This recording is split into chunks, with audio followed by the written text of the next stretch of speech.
Lovlina, I am so sorry, थोड़ा सा late हो गया मुझे, प्लीज माफ कर दो मुझे। No problem. How sweet of you. और थोड़ा सा मूड चेंज करते हैं। Open sunroof.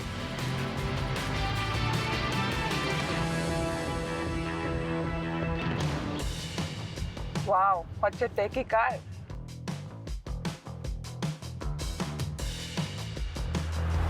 All new Hyundai Exter।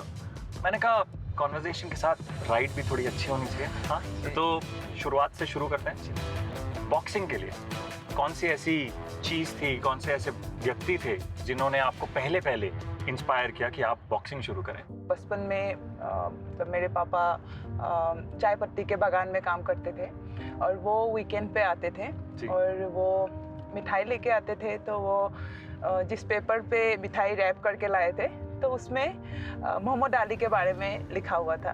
तो पापा ने मुझे वो पढ़ के सुनाया था और तब मुझे पहली बार बॉक्सिंग के बारे में पता चला। फिर मेरे मम्मी चाहते थे कि मैं मार्शल आर्ट में आऊँ और मैं वहाँ पे एक क्लब था, छोटा सा क्लब था, तो वहाँ पे मैंने मार्शल आर्ट करना शुरू किया। फिर मुझे बॉक्सिंग का अपॉर्चुनिटी मिला 2012 में स्पोर्ट्स अथॉरिटी ऑफ इंडिया से। घर वालों ने भी सपोर्ट किया और मुझे भी अच्छा लगा कि मैं बॉक्सिंग के लिए चांस मिल रहा है, तो मैंने तुरंत हाँ बोल दिया।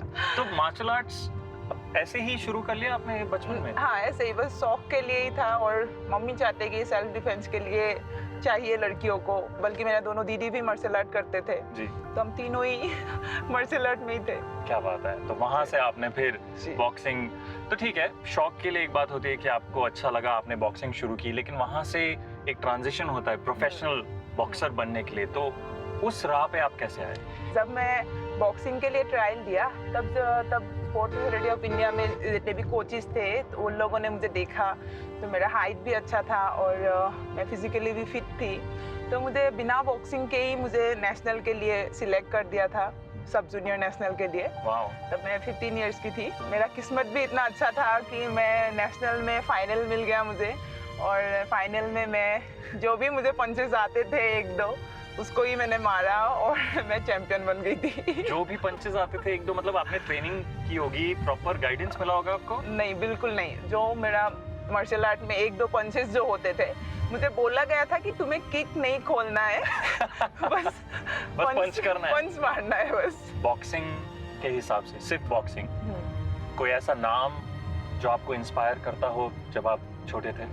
हाँ, जब 2012 में मैं बॉक्सिंग में आई और 2012 में ही मेरी कॉम दीदी मतलब ओलंपिक में मेडल लेके आ रहे थे, तो वो पहली वुमेन थे जो बॉक्सिंग में मेडल लेके आए थे, तो उनके बारे में जब मुझे पता चला था, और मेरे पापा भी चाहते थे कि मैं ओलंपिक खेलूँ बॉक्सिंग में आके, तो पहला पापा ने मुझे यही सिखाया था कि मुझे जब मैं ओलंपिक खेल लूँगी तब मैं घर आ सकती हूँ आराम से, तब तक मुझे हॉस्टल नहीं रहना है। वाओ। तो मेरी कॉम दीदी का जो मतलब ओलंपिक का जो सफ़र सुना मैं, तो मैं बहुत ज़्यादा इंस्पायर हुई थी, और तब से मेरा भी एक ही एम था कि मुझे ओलंपिक तक जाना है, मेडल लेके आना है, और उसी तरीके से हार्ड वर्क करती रहती थी बस।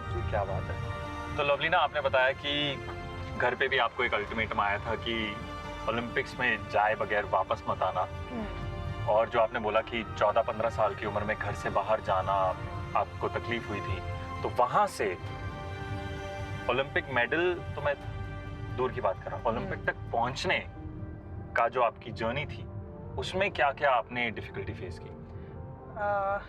इसको तो मतलब बोल के अभी ख़त्म नहीं होगा, लेकिन बहुत लंबा मतलब वो है, क्योंकि इतना बड़ा लंबा जर्नी है, तो उसमें बहुत सारी डिफ़िकल्टीज आई थी।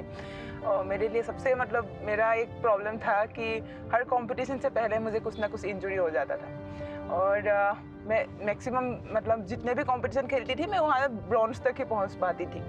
मैं ओलंपिक में भी मेरा ब्रॉन्ज आया, उससे पहले भी जितना वर्ल्ड चैम्पियनशिप 2 वर्ल्ड चैम्पियनशिप में मेरा ब्रॉन्ज आया, एशियन चैम्पियनशिप 2 में ब्रॉन्ज आया, तो ब्रॉन्ज से ऊपर मैं बढ़ ही नहीं पाती थी, तो वो मेरे लिए एक बहुत मतलब बड़ा हार्डल था मुझे लगता है। और दूसरा, जब मैं ओलंपिक की तैयारी कर रही थी, उससे मतलब 3 महीना पहले मेरी मम्मी की किडनी ट्रांसप्लांट हो गई थी, और मम्मी को किडनी फेल हो गया था, दोनों किडनी फेल हुआ था, तो वो ऑपरेशन वाला मतलब टाइम मेरे लिए बहुत डिफ़िकल्ट था।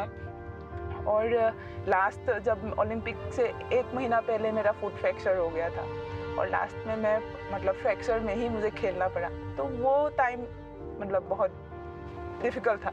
Lovlina, as an athlete, what do you want to be known for?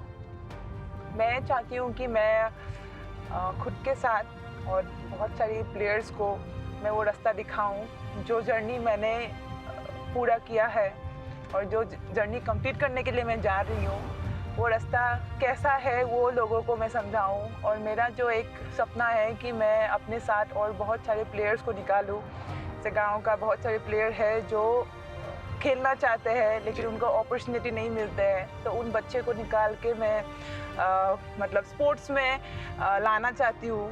तो फ्यूचर में मेरा यही प्लानिंग है कि मैं अपने साथ और बहुत सारे प्लेयर को निकालूं और लोग मुझे ये जाने कि मैं अलग हूँ, कि मैं यूनिक हूँ। क्या बात है। और जैसा आप एक यूनिक आइडेंटिटी चाहते हैं, वैसे ही Hyundai Exter सिंबलाइज करती है आउटडोर, ट्रैवल और लीजर। तो आखिरी सवाल आपसे ये पूछना चाहता हूँ मैं, अब लवलीना बोर्गोहाइन की नई मंजिल कौन सी है? अभी तो नई मंजिल मेन तो पेरिस में मुझे अपना ओलंपिक मेडल का कलर चेंज करना है, मुझे गोल्ड लाना है।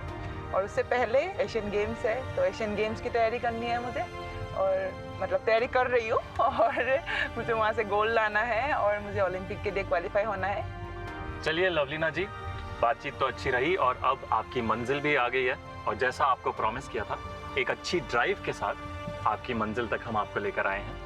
और आपकी आगे की जो मंजिल है, जो आपने बात की है, ओलंपिक्स की बात की है, एशियन गेम्स की बात की है, उसके लिए सोनी की तरफ से, Hyundai की तरफ से और पूरे देश की तरफ से हम आपको बेस्ट ऑफ लक कहते हैं और इच्छा करते हैं कि आप गोल्ड मेडल लेके आए।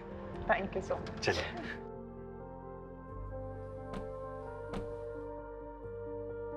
Our heroes sharing their drive within with Hyundai Exter. Think outside, think Exter. Lovlina की ड्राइव विद इन ले जा रही है उन्हें जीत की मंजिल की ओर। अब इनको चीयर करना हमारा काम है। Wishing all the best to our athletes for the Asian Games from Sony and Hyundai.